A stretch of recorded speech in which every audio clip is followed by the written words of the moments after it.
Hello दोस्तों, आप लोगों का एक और बार स्वागत है मेरे यूट्यूब चैनल इक्विटी किंग में, जहां मैं रोज नई इंटरेस्टिंग वीडियोस लेके आता हूं स्टॉक मार्केट में पैसे कमाने की अपॉर्चुनिटीज़ के लिए। आज की वीडियो शुरू करने से पहले मैं आप लोगों को ये बता देना चाहता हूं कि इस वीडियो में मैं जो कुछ भी बता रहा हूं वो सिर्फ इन्फॉर्मेशन पर्पज़ के लिए ही है और मैं किसी को भी किसी भी तरह का स्टॉक खरीदने या बेचने का रिकमेंडेशन नहीं दे रहा हूँ। स्टॉक मार्केट में पैसा आप अपने एनालिसिस करने के बाद ही लगाइए। चलिए शुरू करते हैं। तो आज हम लोग इस टॉपिक के ऊपर बात करने वाले हैं कि क्यों फेसबुक और दूसरे बड़ी कंपनियां, विदेशी कंपनियां जियो के अंदर निवेश करना चाहती हैं। तो चलिए शुरू करते हैं। तो जैसा कि आप लोगों को पता ही होगा, करंटली जियो इंडिया का सबसे बड़ा नेटवर्क प्रोवाइडर है, वो जो लोगों को 4G सेवा काफ़ी सस्ते दामों में प्रोवाइड करवा रहा है। तो फिर ये बड़ा सवाल आता है कि फेसबुक और दूसरी बड़ी कंपनियां जिनका टेलीकॉम सेक्टर से कोई लेना देना नहीं है, वो जियो के अंदर क्यों इन्वेस्ट करना चाहती हैं। इसका जवाब है डेटा। तो जैसा कि आप लोग जानते हैं कि करंटली जियो का कस्टमर डेटाबेस इंडिया के अंदर 300 मिलियन है। इसका मतलब है कि जियो के पास 300 मिलियन इंडियन यूजर्स के सारे डेटा हैं कि वो इंटरनेट पे क्या देखते हैं, कितना देखते हैं, उनको खाना क्या पसंद है, कपड़े पहनने कौन से पसंद है, वो कौन से रेस्टोरेंट में जाना चाहते हैं, किससे बात करना चाहते हैं, कौन सी पिक्चर देखना चाहते हैं, वो सारा डेटा जियो के पास मौजूद है। तो इन सब डेटा की वजह से जियो एक मार्केट के अंदर बहुत बड़ा इन्फ्लुएंस ला सकता है। ठीक है, तो सवाल ये उठता है कि फेसबुक को इस डेटा की ज़रूरत क्या है। तो इसका जवाब ऐसा है कि आप लोगों को शायद पता होगा कि फेसबुक कई समय से अपना WhatsApp payment app India market में लॉन्च करने की कोशिश कर रहा है। तो फेसबुक भी एक सोशल मीडिया साइट है, लेकिन फेसबुक के पास सिर्फ उन्हीं लोगों का डेटा है जो व्हाट्सएप यूज़ करते हैं या फेसबुक यूज़ करते हैं। उसके अलावा भी भारत के अंदर करीब 120 करोड़ की जनता है जो पैसे खर्च करती है। ठीक है, और इनमें से कई लोग जियो का सिम कार्ड या जियो का मोबाइल यूज़ करते हैं जिसका डेटा फेसबुक के पास नहीं है। तो अगर फेसबुक की डील जियो के साथ हो जाती है तो फेसबुक के पास एक बहुत बड़ा कस्टमर बेस मिल जाएगा रेडीमेड, जो जियो का है उसके पास अपना बिजनेस स्टार्ट करने के लिए। और काफ़ी टाइम से जियो भी ये कोशिश कर रहा है कि जो इंडिया का डिजिटाइजेशन है वो एक किराना स्टोर तक के लेवल पे लेके आ जाए। उसका मतलब है कि वो डिजिटल पेमेंट और शॉपिंग को इंडिया के कल्चर के अंदर लाने की कोशिश कर रहा है, जो मार्केट अभी तक पूरा अनएक्सप्लोर्ड है। भले ही कि दूसरे दिग्गज खिलाड़ी जैसे कि अमेजोन और फ्लिपकार्ट ऑलरेडी इंडियन मार्केट के अंदर ऑपरेट कर रहे हैं, लेकिन वो मेजॉरिटी अपनी जो अर्बन सिटीज़ हैं जैसे बेंगलोर, हैदराबाद, दिल्ली, मुंबई, अहमदाबाद, ऐसी सब जगहों पे ही डोमिनेंस इस्टेब्लिश कर पाए हैं। लेकिन जो छोटे शहर हैं वहाँ पे अभी भी जो मेजॉरिटी ऑफ द शॉपिंग, आने वाले समय के अंदर भी जो मेजॉरिटी ऑफ द शॉपिंग है वो किराना स्टोर के जरिए ही होने वाली है, जहाँ लाखों करोड़ों का ट्रांजैक्शन होता है रोज़ में, जो अभी भी कैश के अंदर हो रहा है। तो मुकेश अंबानी का ये सपना है कि ये सारा जो ट्रांजैक्शन है वो डिजिटली हो और पेमेंट ये सब ऑनलाइन की जाए। इसके लिए जियो और फेसबुक का ये हुआ है डील पूरा। सो इससे ये पता चलता है कि ना ही सिर्फ फेसबुक को जियो के डेटा की ज़रूरत है, लेकिन जियो को भी फेसबुक के काफ़ी डेटास की ज़रूरत है, क्योंकि फेसबुक भी ऐसे कई लोग यूज़ करते हैं जो जियो का सिम कार्ड नहीं यूज़ करते, जो शायद आइडिया, वोडाफोन या किसी और कंपनी का सिम कार्ड यूज़ करते हैं, उनका डेटा जियो के पास नहीं है। तो ये डेटा भी जियो को ज़रूरत है, इस डेटा की भी अपना पूरा नेटवर्क और प्लानिंग एस्टेब्लिश करने के लिए।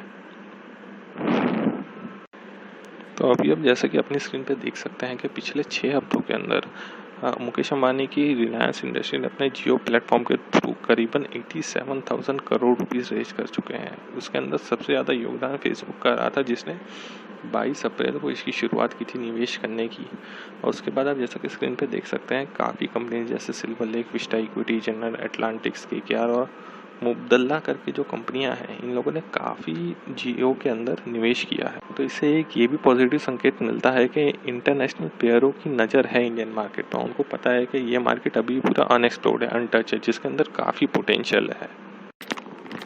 और अगर रिपोर्ट्स का माना जाए तो उनके हिसाब से कि ये जियो के अंदर निवेश एक बहुत अच्छी खबर है कि इसकी वजह से जो बाकी भी बड़ी कंपनियां हैं विदेश की, वो भारत की तरफ आकर्षित होंगी निवेश करने के लिए। तो आने वाले भविष्य में हमको और भी ऐसे इन्वेस्टमेंट देखने को मिल सकते हैं इंडियन कंपनीज़ के अंदर। अभी एक्चुअली एज ऑफ ऑफिशियली तो कुछ भी अनाउंस नहीं किया है कि रिलायंस और फेसबुक की डील का मेन पर्पस क्या होगा, लेकिन मार्केट के अंदर ऐसी काफ़ी थियरीज़ हैं कि इन लोगों का एक्चुअली मकसद क्या है। उसमें से मैं कुछ आपको समझाने की कोशिश करूँगा। तो पहली थियरी ये है, जैसा कि मैं इनिशियली भी बोला हूँ आप लोगों को, कि ये लोग एक डिजिटल सोसाइटी बनाना चाहते हैं। तो इसके अंदर कंसेप्ट कुछ ऐसा है कि मुकेश अंबानी का जो जियो मार्ट है वो किराना स्टोर तक आ जाएगा। वहाँ किराना स्टोर वाले अपना जो भी मटेरियल है वो जियो मार्ट के थ्रू सेल करेंगे और उसका जो पेमेंट है वो व्हाट्सएप के थ्रू होगा। तो इसी तरीके से जो फेसबुक का एंड है वो पेमेंट वाला पूरा सेक्शन संभालेगा और रिलायंस वाला पूरा शॉपिंग वाला एक्सपीरियंस संभालेगा। लेकिन इसके अंदर ये बात भी है कि रिलायंस के बाद खुद का भी एक जियो पे करके ऑप्शन मौजूद है। तो वो फिर जियो और फेसबुक के बीच में क्या डीलिंग हुई है पेमेंट के लिए वो तो समय ही बताएगा। लेकिन अगर ये स्ट्रैटेजी जियो और फेसबुक की सक्सेसफुल हो जाती है, फिर दूसरे जो ई कॉमर्स साइट वाले हैं जैसे कि फ्लिपकार्ट, अमेज़ॉन या फ्यूचर ग्रुप किशोर बियानी जी का, उनको फिर अपनी बिजनेस स्ट्रेटेजी वापस से एक बार सोचनी पड़ेगी। क्योंकि अभी तक इस फील्ड के अंदर वो लोग वेटरन्स हैं, ठीक है, वो लोग काफ़ी टाइम से ऑपरेट कर रहे हैं। लेकिन जियो और फेसबुक का ये नया एंट्री होगा मार्केट के अंदर। और जैसे कि इतिहास गवाह है कि रिलायंस जिस फील्ड में जाता है वो अपने कंपटीशन को तबाह कर देता है, कि जियो इसका एक एग्जांपल है। कि जियो इंडिया में लॉन्च हुआ था उसके पहले डेटा और कॉलिंग के रेट क्या थे और उसके बाद कॉलिंग का रेट क्या हो गया था। तो अगर ये स्ट्रेटेजी सक्सेसफुल हो जाती है तो उनके कॉम्पिटिटर्स के पास दो ही तरीका रह जाएगा, का तो वो अपनी बिजनेस स्ट्रेटेजी को वापस से कैलकुलेट करेंगे या फिर उनको अपना बिजनेस बंद करना पड़ेगा। तो ये तो समय ही बताएगा कि एक्चुअली मुकेश अंबानी और मार्क ज़करबर्ग का क्या कंसेप्ट है इस डील के पीछे। इसके अलावा एक और थियरी जो इंटरनेट ये सब पे काफ़ी चल रही है कि फेसबुक को क्यों इन्वेस्ट करना ज़रूरी था जियो के अंदर, वो ये है कि अभी कुछ समय से मार्केट में ये काफ़ी हो रहा है कि डेटा लीक्स काफ़ी हो रहे हैं सोशल मीडिया से।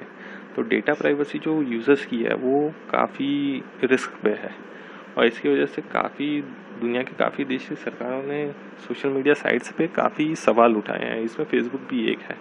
तो फेसबुक का एक मकसद ये भी हो सकता है जियो में इन्वेस्ट करने का कि वो एक ज़्यादा ग्राउंड बना पाए इंडियन मार्केट के ऊपर और एक अच्छा बिजनेस पार्टनर भी उसके पॉजिटिव हो जाए उनके तरीके से। भविष्य में इनके फेसबुक के ऊपर कोई सवाल या उठते हैं इंडियन गवर्नमेंट के थ्रू तो मुकेश अंबानी उनको थोड़ा हेल्प आउट कर पाए ऐसे केसेस के अंदर। क्योंकि डेटा प्राइवेसी के वजह से कई कंपनियों को काफ़ी अच्छा खासा नुकसान भी उठाना पड़ा है, उनको कई बार अपना बिजनेस भी बंद करना पड़ा है उन पर्टिकुलर कंट्रीज़ में। तो ये भी एक कारण हो सकता है कि उनको अगर भविष्य में ऐसा कुछ दिक्कत होता है गवर्नमेंट के थ्रू तो मुकेश अंबानी के कॉन्टैक्ट्स वगैरह तो आपको पता ही है, गवर्नमेंट से अच्छे करते वो हेल्प आउट कर पाए थोड़ा। तो ये तो हो गई फेसबुक की बात कि उसको क्यों इन्वेस्ट करना है जियो के अंदर। लेकिन इसमें मुकेश अंबानी का भी ये फ़ायदा है कि अब तो ये ऑलमोस्ट सभी लोगों को पता है कि मुकेश अंबानी का ये विजन और मिशन है कि बाय मार्च 2021 ही wants to make Reliance a डेब्ट फ्री कंपनी।